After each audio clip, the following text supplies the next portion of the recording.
தாதார் மலர்ச்சுனை பழனிமலை சோலைமலை தனி பரங்குன்றம் தனிகை செந்தூர் இடைக்கழி என்று அருணகிரிநாதருடைய வேல்விருத்தம் 3வது பாடலில் சொல்லப்படுது.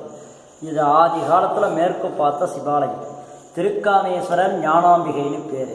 சுப்பிரமணிய சுவாமி திருச்செந்தூரில் சூரனை சம்ஹாரம் பண்ணி அந்த பிரம்மகத்தி தோஷம் நீங்கிறதுக்காக பின்னாடி 5 லிங்கமாக சிவனை பூஜை பண்ணுற காட்சி திருச்செந்தூர். சூரபத்மனுடைய 2வது மகன் இரண்யாசுரன் அப்படின்னு பேர். அவனுக்கு 3 தலைகள். சிறந்த சிவபக்தன், நீதிமான், எவ்வளவு வஞ்சனை உள்ளதோ அவ்வளவும் கற்றவன். அவன் பாதி யுத்தத்தில் மறைந்து ஓடிப்போய் கீழ்கடலான தரங்கம்பாடி கடலில் ஒரு சுறாமினா மாறி அவன் சிவபூஜை பண்ணிட்டு இருக்கான். அவனை சம்மாரம் பண்ணி அந்த பிரம்மகத்தி தோஷம் நீங்கிறதுக்காக திருக்குறாமரத்தடையில் அமர்ந்து ஸ்படிகலிங்கத்தை வச்சு முருகன் பூஜை பண்ணுறார்.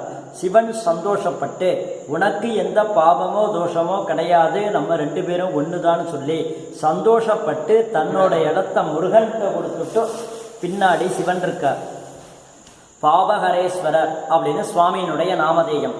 தன்னோட ஸ்தானத்தை முருகன்கிட்ட கொடுத்ததுனால இந்த க்ஷேத்திரத்தில் மட்டும் மூலஸ்தானத்தில் சிவலிங்கமாக இருந்து அந்த க்ஷேத்திரத்தில் ஆக்கல், காத்தல், அழித்தல், மறைத்தல், அருளுதல் அப்படிங்கிற பஞ்சகிருத்தியங்களையும் பஞ்சமூர்த்தின்னு சொல்லக்கூடிய சோமாஸ்கந்தர், நடராஜா, பிரதோஷநாயகர், சந்திரசேகரர், சண்டிகேஸ்வரர், அஸ்ரதேவர் முதற்கொண்டு பரமேஸ்வரன் ஏற்று நடத்துகிறார்.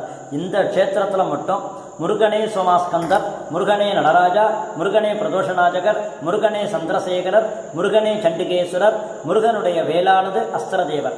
இந்த மாதிரி உலகத்தில் வேற எந்த கோயிலுமே கிடையாது.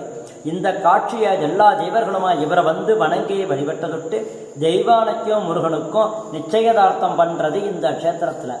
இந்த ஸ்தலத்தை வச்சு தான் இன்னைக்கு நம்ம பொண்ணுக்கும் மாப்பிள்ளைக்கும் முகூர்த்தோடு எழுதுகிறோம். அந்த வைபவம் ஏற்பட்டது இந்த திருவிடைக்கழி. நிச்சயமான பொண்ணு தெற்கு பார்த்த சன்னதியாக அம்பாள் முகம் திரும்பி முருகனை பார்க்குற மாதிரி இருக்கா. அவளை வளர்த்த ஐராவதோங்கிற யானை காவலில் இருக்கு. சுவாமி எப்போ கூப்பிடுறார், நம்ம பொண்ணை அழைச்சின்னு போனோம் கல்யாணத்துக்குன்னு காத்துன்னு இருக்கு. இதற்கு அடுத்த க்ஷேத்திரமாக திருப்பரங்குன்றத்தில் திருமணக்காட்சி.